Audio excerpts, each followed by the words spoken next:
ఇప్పుడు మిగతా వాళ్ళ చాలా పోలీస్ స్టేషన్స్‌లో చాలా మిస్సింగ్ కేసులు ఉన్నాయి. ఈ ముగ్గురు అయితే లైవ్ ఎగ్జాంపుల్స్.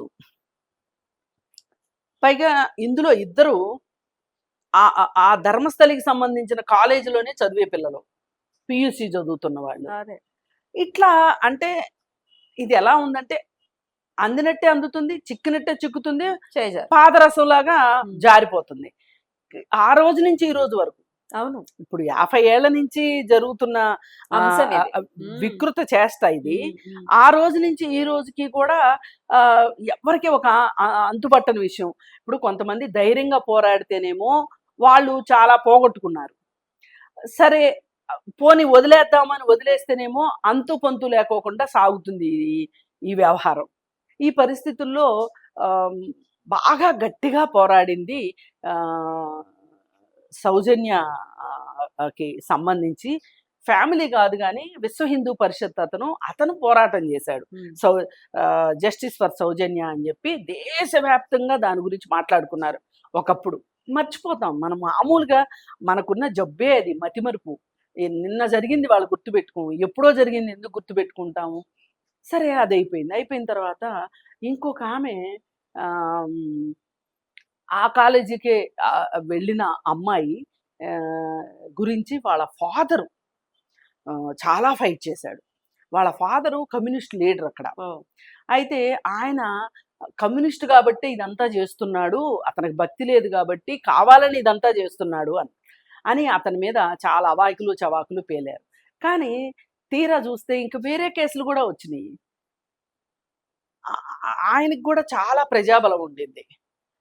ఆయన అసలు అక్కడ సర్పంచ్గా పోటీ చేద్దాం అనుకున్న మనిషి కూడా అతన్ని కుంగదీయడం కోసమే, అతన్ని రాజకీయాల్లో లేకుండా చేయడం కోసమే అతని కూతురు మీద కక్ష తీర్చుకున్నారు వాళ్ళు. ఈ విధంగా అంటే ఇట్లా ఇవన్నీ చేసుకుంటూ వెళ్ళారు. ఇదంతా చరిత్ర. ఇప్పుడు ప్రస్తుతం ఒక అతను వచ్చి చెప్పాడు ఇట్లా అని. అయితే మరి అనన్య పాండే తల్లి కూడా అలాగే పోరాటం చేస్తుంది కదా. ఇప్పుడు ఆవిడ వచ్చింది. అప్పట్లో ఆవిడ సిబిఐలో ఉద్యోగి. అప్పుడు కొంచెం ఓపికగా ఉంది. ఒక రకంగా వీళ్ళు కొట్టిన దెబ్బలకి ఆమె దాదాపు కోలుకోవటానికి చాలా రోజులు అయినా కానీ ఆమె ధైర్యంతో ఈ రోజుకి పోరాడుతుంది. ఇప్పుడు ఇది వచ్చేసరికి మళ్ళీ వచ్చింది ఆవిడ. ఇప్పుడు ఆవిడని చూస్తే ఎలా ఉందంటే ముసలి ఆవిడ అయిపోయింది పాపం. ఆమె ఏమడుగుతుంది అంటే, నేను బ్రాహ్మణ సాంప్రదాయానికి సంబంధించిన దాన్ని, నా కూతురు హస్తికలు ఇస్తే నేను శాతకర్మలు చేసుకుంటాను అని అడుగుతుంది. ఆమె అడుగుతుంది ఏంటి, ఎవరు చేశారో వాళ్ళని శిక్షించండి అని కానీ, లేకపోతే ఇంకొకటి అని కానీ ఇంకొకటి కానీ అడగట్లా. నా కూతురు హస్తికలు ఇప్పించండి అని అడుగుతుంది. అది ఒక కనీసమైన హక్కు. అసలు అది గుర్తించే పరిస్థితి ఉంటుందా? అస్సలు లేదు, అస్సలు లేదు. బండబారిపోయారు వీళ్ళ చర్మాలు. వీళ్ళు దున్నపోతులు కూడా ఎంతో కొంత స్పర్శ జ్ఞానం ఉంటుంది వీళ్ళకి, అది కూడా వదిలేశారు. అయితే ఇప్పుడు ఈయన వచ్చాడు కదా, ఒక ఆయన పారిశుద్ధ్య కార్మికుడు వచ్చాడు కదా, వచ్చి చెప్తే వీళ్ళు అసలు తవ్వకాలు జరపడానికి కూడా చాలా మేనమేషాలు లెక్కేశారు. అంటే తవ్వాలా వద్దా, అసలు అతను ఇచ్చిన కంప్లైంట్ని తీసుకోవాలా వద్దా, ఇలా రకరకాలుగా వాళ్ళు ఆలోచిస్తూ చివరికి ఎట్లా అయితే అతను చూపించిన 13 స్పాట్లలో తవ్వకాలు చేయడానికి సిద్ధపడ్డారు, మొదలెట్టారు. అయితే అక్కడక్కడ కొన్ని ఎముకలు, కొన్ని పుర్రెలు, ఇట్లా కొన్ని అవశేషాలు దొరికినాయి. ఒక చోట 3 శవాలు దొరికినాయి, అంటే 3 అస్థిపంజరాలు దొరికినాయి అన్నారు. ఇక చివరికి వచ్చేసరికి 13వ స్పాట్ దగ్గరకు వచ్చేసరికి 8 శవాలు, 8 అస్థిపంజరాలు దొరికినాయి అని చెప్తున్నారు. ఏదైనా ఇది కల్పిత కాదు, ఇది వాస్తవం.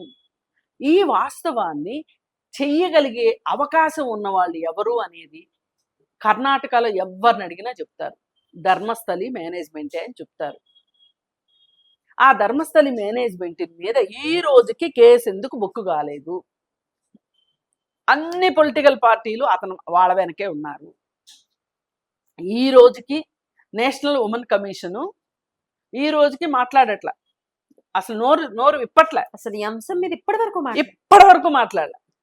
అంటే ఎంత మామూలుగా అయితే అక్కడ కాంగ్రెస్ గవర్నమెంట్ ఉంది కాబట్టి అదే ఆ చేసిన వాళ్ళు కానీ ఏ కాంగ్రెస్ వాళ్ళు అయ్యుంటే గనక వాళ్ళు అసలు మొత్తం ఇక్కడ ఒక బ్రాంచ్ ఆఫీస్ పెట్టేసేవాళ్ళు, ఉమెన్ కమిషన్ వాళ్ళు పెట్టేసి వీళ్ళంతా చూసేవాళ్ళు. ఇది అటు తిరిగి ఇటు తిరిగి ఇటు తిరిగి అటు తిరిగి బీజేపీ మెడకు చుట్టుకుంటది అనేది వాళ్ళకి తెలుసు. ఇప్పుడు ఎందుకంటే ఆ ధర్మస్థల ట్రస్టీ బీజేపీ ఎంపీ.